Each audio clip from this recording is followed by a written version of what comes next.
Mi pareja se queja de que no puede dormir. Le molestan mis ronquidos. O te levantas más cansado de que cuando te fuiste a dormir.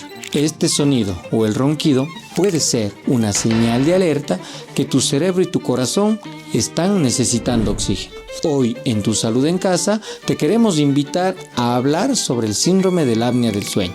Para ello hemos invitado a una experta neumóloga, la doctora Maritza Campoverde, quien nos va a aclarar la importancia de este tema. Doctora Maritza, bienvenida. Queremos preguntarle, ¿qué es esto del síndrome de la apnea del sueño? Bueno, gracias Paul, sí, por la invitación. Esto de lo que es el síndrome de apneas obstructivas del sueño es una patología que cada vez es más frecuente en nuestra población. Imagínate que cerca del 10 al 30% de los adultos tienen esta enfermedad, que básicamente se trata, ¿sí?, de una disminución de la entrada de oxígeno durante el sueño, ¿sí?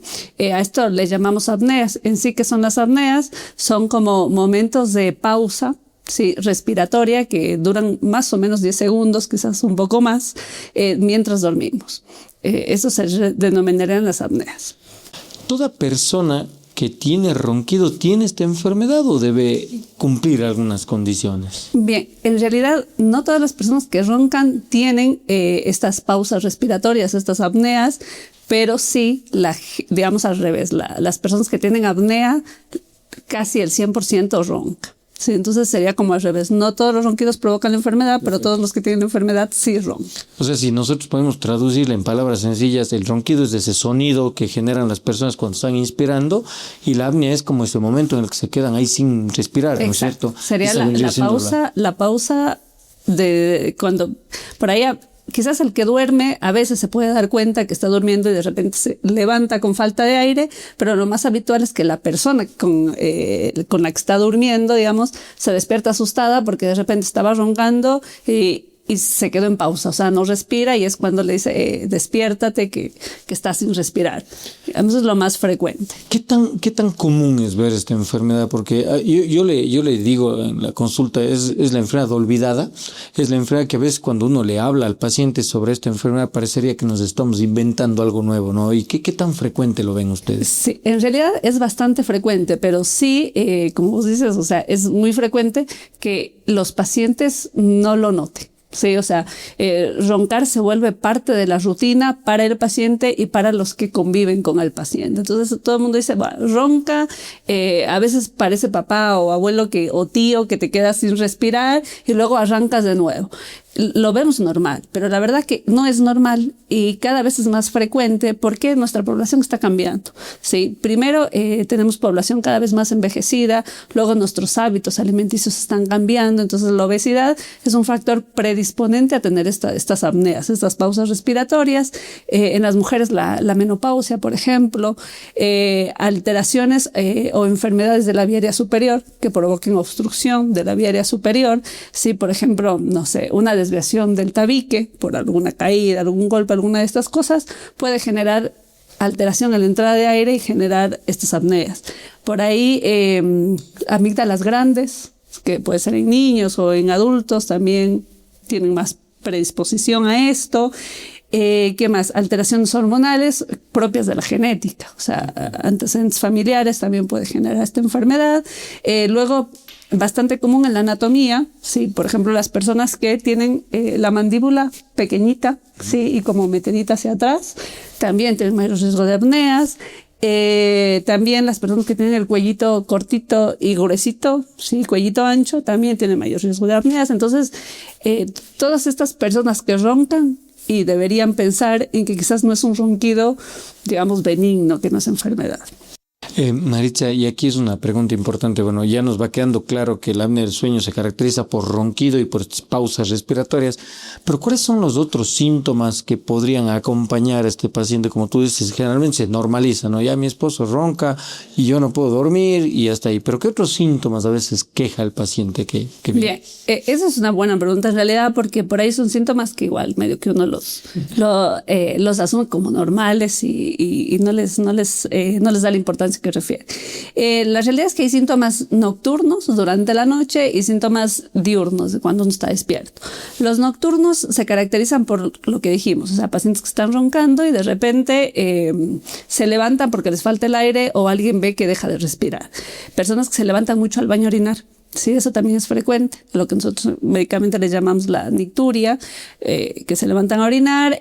A la noche, movimientos, o sea, que están toda la noche como moviéndose de un lado al otro, hacia arriba también, eso no es normal a la noche. Y a la mañana, lo frecuente es el dolor de cabeza. El dolor de cabeza a la mañana cuando nos despertamos. Algo típico también que pasa es que se despiertan aunque hayan dormido 8, 9 o 10 horas, se me ocurre, es como que les faltó noche, o sea, se despiertan cansados. Es decir, dormí un montón pero no descansé lo suficiente. Luego está gente que empieza ya con otras enfermedades. La presión alta que no se logra controlar, que cada vez necesita más medicación para controlarse, problemas del ritmo del corazón como arritmias, fibrilación, exacto. Gente con diabetes también, que dice por ahí, yo me cuido, como bien, pero igual generé diabetes. Ojo con esos pacientes. Sí, más si son obesos o tienen algunos de los otros factores de riesgo que hablamos. Y luego algo también, la pérdida de memoria.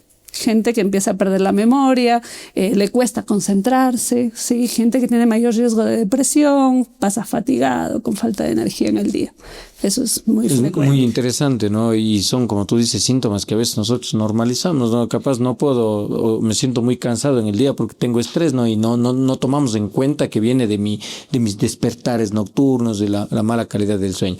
Ya tocaste un tema, Maritza, que es importantísimo. Yo te voy a preguntar como neumóloga, ¿considerarías que el síndrome de apnea del sueño hoy puede ser o debería ser considerado como un factor de riesgo cardiovascular, ya que nosotros en nuestro programa hemos hablado todo el tiempo de este famoso síndrome cardiorreno-metabólico? Ahí les dejamos los links de todos los videos que hemos hablado, pero ¿considerarías que puede ser considerado un factor de riesgo? En realidad sí. Por ahí quizás digamos, no se lo toma como tanto, tal ¿no? cual, casi tan frecuente, pero en realidad sí, porque es como que técnicamente una cosa es dormir, pero otra cosa es dormir bien, digamos, tener un sueño reparador. El sueño es importantísimo para toda la fisiología, para todo lo que es el funcionamiento de nuestro organismo. Entonces, si nosotros a la noche, aunque dormamos muchas horas, nuestro sueño no es de calidad, porque toda la noche nuestro cerebro está activo intentando, yo siempre les digo a mis pacientes, cuando ustedes duermen, parece que duermen, pero su cerebro no, porque está toda la noche intentando no morir porque le falta el oxígeno. Entonces yo siempre les digo, es como el león que está en el África intentando cazar. Así está su cerebro activo. Y esa activación durante la noche que no le permite dormir genera liberación de algunas hormonas que aumenta la presión específicamente, aumenta la frecuencia cardíaca, o sea, el corazón empieza a palpitar más, activa la corteza cerebral y todas estas cosas, hablando de riesgo cardiovascular, o sea, nos da un riesgo de arritmias, como dijimos, hipertensión, diabetes también y mayor riesgo de obesidad, porque es como un círculo vicioso. O sea, el obeso tiene más riesgo de apneas, pero las apneas en sí generan también mayor riesgo de obesidad. Entonces estamos ahí en un circulito que no salimos. ¿Y cuál es la manera más adecuada de realizar el diagnóstico de esta enfermedad? ¿Hay algún examen de laboratorio, algo que podemos hacer o cómo nos orientaríamos? Bien, por ahí más que laboratorio, como dijimos que es una enfermedad que se provoca durante el sueño, tenemos un estudio que se lo hace durante el sueño. En realidad existen dos tipos de estudios, uno digamos muy avanzado que lo tenemos que hacer en un entorno hospitalario, ¿sí? Que se llama la polisomnografía, que es un aparatito que uno mide algunas cositas de nuestro cuerpo, pero se tiene que ser un entorno hospitalario. Y hay otro que es mucho más fácil, que es la poligrafía, que es un aparatito sumamente pequeño, la verdad que no es muy incómodo, que uno le da al paciente para que lo lleve a casa y duerma con el aparatito. De acuerdo. Exacto. Entonces durante la noche uno vigila cómo duerme el paciente y ahí nos da datos de si el ronquido es patológico, qué tiempo de la noche ronca el paciente, si este ronquido se acompaña de estas pausas que acabamos de hablar, de cómo funciona el corazón durante la noche, de cómo funciona la saturación durante la noche. Entonces esto nos dice tiene o no apneas, o sea, es un ronquido que sí es patológico o es un ronquido que no es patológico, básicamente. Realmente es un estudio, como tú dices, muy fácil de realizarlo, se hace en una noche y tenemos una información importante. Voy a irte haciendo algunas preguntas que nos van llegando también. Dice que a veces la sangre espesa, sí, o sea, la elevación de los glóbulos rojos, ¿podría ser una manifestación de esta enfermedad o no? En realidad sí, o sea, por ejemplo, en mi práctica, sí, hay muchos pacientes que llegan con este problema, sí, de la sangre espesa, que incluso les hacen muchas de estas famosas sangrías o algún otro tipo de tratamiento, pero no se sabe la causa. Entonces, cuando uno le empieza a preguntar, más que nada esta parte del sueño, si ronca, si no, de la energía durante el día, el paciente ahí nos empieza a contar y uno se da cuenta que el paciente es como que lo normaliza. Entonces, muchos de esta poliglobulia es secundaria a estas pausas respiratorias, a estas apneas. Entonces, sí, es muy frecuente y en la práctica clínica uno lo ve cada vez más frecuente. Maritza, con respecto al tratamiento, ¿no? Cuando nosotros vamos hablando del tratamiento de la apnea del sueño, además del control de todos estos factores de riesgo cardiovascular, quiero poner un poco de énfasis. ¿Cuál crees que es la importancia del tratamiento de la obesidad? Y además, si es que existe algún tratamiento coadyuvante que nos ayuda a manejar esta enfermedad. Bien, existe un tratamiento específico para las apneas, sí. Bajar de peso es una de las cosas importantes. Digamos que cuando uno tiene un paciente con apneas, por ahí hablamos mucho de las apneas y de la obesidad, pero también algún punto que hay que recordar más que nada, que no necesariamente la gente que tiene apneas es obesa. Así es. Sí, hay gente por ahí que tiene apneas, pero no necesariamente es obesa, pero tiene algún otro factor de riesgo, como lo que hablamos, obstrucción de vía superior, problema del cuello, mandíbula y entre otras cosas. Pero en la gente con obesidad y apneas, sí, súper importante tener el tratamiento para la obesidad, o sea, bajar de peso. Se dice que como tratamiento de las apneas, al menos hay que bajar un 10% del peso, sí, para que sea terapéutico.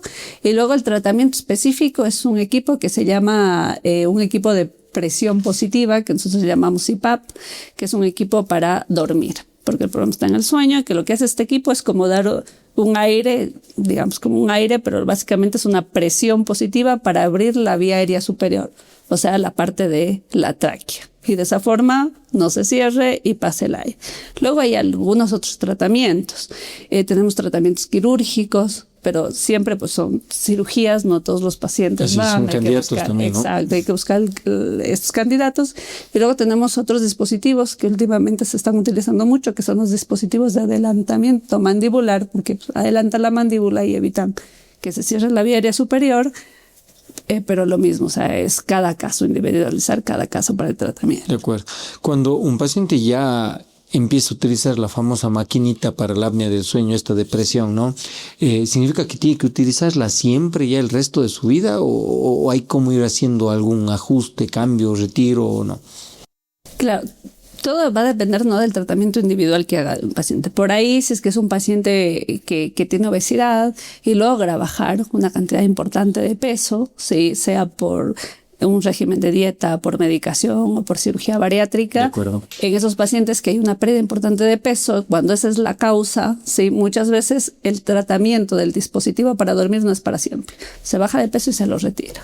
Pero algunos otros pacientes que no pueden llegar a bajar de peso, por ejemplo, va a ser un tratamiento de por vida. O si es un paciente que no es obeso y quizás el problema está a nivel de vía superior y con una cirugía se corrige, pues ya dejar de utilizar, ¿no? Eso dependiendo caso de por cada caso. caso. Sí, y recuerdo ahora que tuvimos la oportunidad de trabajar contigo en un caso, ¿no?, de apnea del sueño, diabetes, obesidad. La pregunta acá es, ¿cómo has visto que cambia la vida de la persona cuando empieza a enfocarse también en esta parte olvidada de la apnea del sueño, cuando ya recibe su tratamiento? En realidad que les cambia un montón la calidad de vida. De acuerdo. Cambia mucho la calidad de vida, primero porque tienen ya un sueño de calidad, un sueño reparador, donde su cuerpo y su cerebro descansan. Entonces ya eso cambia. El otro día no va a haber dolor de cabeza, no van a estar somnolientos durante el día, no, van a tener más energía, la memoria va a estar mejor también. Entonces todas estas cositas les cambia. Y si tienen presión alta, empiezan a utilizar menos medicación para la presión, el ritmo del corazón mejora, el control de la diabetes mejora. Y esto pues le cambia la vida a las personas. Coincido al completamente 100%. contigo. La calidad de vida de los pacientes mejora completamente y yo creo que una de las cosas... Hablando de poliglobulia, que eso pasa con los pacientes que tienen poliglobulia, empiezan con el tratamiento y la poliglobulia baja, no necesitan más sangrías y la vida mejora. Y aquí hay una pregunta interesante que nos llega también. Solamente ponerle oxígeno, se ha visto que hay concentradores o eso, ponerle oxígeno a un paciente que tiene apnea sin esa presión positiva, ¿realmente tiene utilidad? No. O sea, la respuesta sería no. Así es. Y luego pues va a depender, ¿no? Porque hay gente que tiene apneas y ya tiene un grado de apnea tan importante que ya tiene algo, otra enfermedad que se acompaña, que es la hipoventilación. Entonces, cuando hay hipoventilación, a veces el oxígeno ayuda. Y siempre recordar, yo lo que siempre les digo a mis pacientes, el oxígeno no es un tratamiento. Sí, el oxígeno mejora la calidad de vida, pero no cura una enfermedad. Entonces, para las apneas, lo curativo es el equipo. O sea, una apnea yo no puedo utilizar oxígeno sin un equipo. Si necesito oxígeno, sí o sí tengo que también utilizar el equipo. Las dos cosas juntas. Perfecto. Nos llega otra pregunta con respecto a que hay unos dispositivos que se colocan en las alas de la nariz, como que abren la nariz, si es que realmente sirven para el manejo de esta enfermedad o hacia qué estarían orientados estos dispositivos. Claro, lo que hay que recordar es como dónde está el problema de las pausas respiratorias. Entonces, el problema de las pausas respiratorias está, como por decirlo acá, en el cuello. ¿Qué pasa con la gente que tiene apneas? Hay una relajación excesiva de los músculos durante el sueño, que esa relajación hace que la vía respiratoria, que sería la tráquea, como que, digamos, colapse, se haga más chiquita y eso es lo que no permite que pase el oxígeno. Entonces, estos dispositivos de apertura de acá, de los orificios nasales, es en la nariz. O sea, abre acá, no abre acá. Entonces, en las apneas no ayuda. Ayuda cuando un paciente, por ejemplo, tiene un problema en la vía aérea superior. Ejemplo anterior, una desviación del tabique nasal, ¿sí? Ahí, bueno, va a abrir y va a mejorar la entrada de aire, pero de acá arriba, no de acá. Entonces, si tengo apneas, no es un tratamiento para las apneas. Para el ronquido sí, pero no para las apneas. De acuerdo. Por eso creo que es importante lo que tú nos vienes diciendo. Es importante la individualización, valorar cada paciente y ver cuál es el mejor abordaje que debemos hacer. Y creo que, Maritza, el trabajo multidisciplinario son pacientes complejos que requieren manejo de medicina interna, endocrinología, neumología, cardiología y ni se diga un sinnúmero de especialidades que me voy a olvidar de decir, ¿no? Seguro. Sí, eso es, o sea, acabamos de decir, pacientes que tienen presión alta, obesidad, diabetes, fibrilación auricular, pérdida de memoria. Entonces, importante como en toda enfermedad, el manejo multidisciplinario creo que ahora es el camino para todas las enfermedades, porque es un abordaje integral, ¿sí? Y individualizar a cada paciente, indudablemente. Te queremos agradecer muchísimo, Maritza, por tu aporte. Estamos seguros de que van a nacer un sinnúmero de preguntas. Te vamos a comprometer que nos ayudes también a contestar todas las preguntas que se den. Más bien, si nos puedes decir en dónde estás atendiendo, tus números de contacto, en qué consultorio estás. Claro, sí, nada, encantada. Cualquier pregunta es bienvenida. Sí, bueno, yo estoy en el Hospital del Río, en el consultorio 130, y mi número de teléfono para cualquier duda o consulta que tengan al respecto, cualquier tema de las enfermedades respiratorias, es el 09 98 86 38 39. Bueno, les queremos agradecer a todos ustedes por estar conectados con nosotros. No se olviden de seguirnos en nuestras redes sociales, en nuestro canal de YouTube como Tu Salud en Casa, Facebook, Instagram, TikTok. Escúchenos en Spotify y agradecemos también al Hotel Zair por el apoyo que nos dan para continuar con nuestro programa.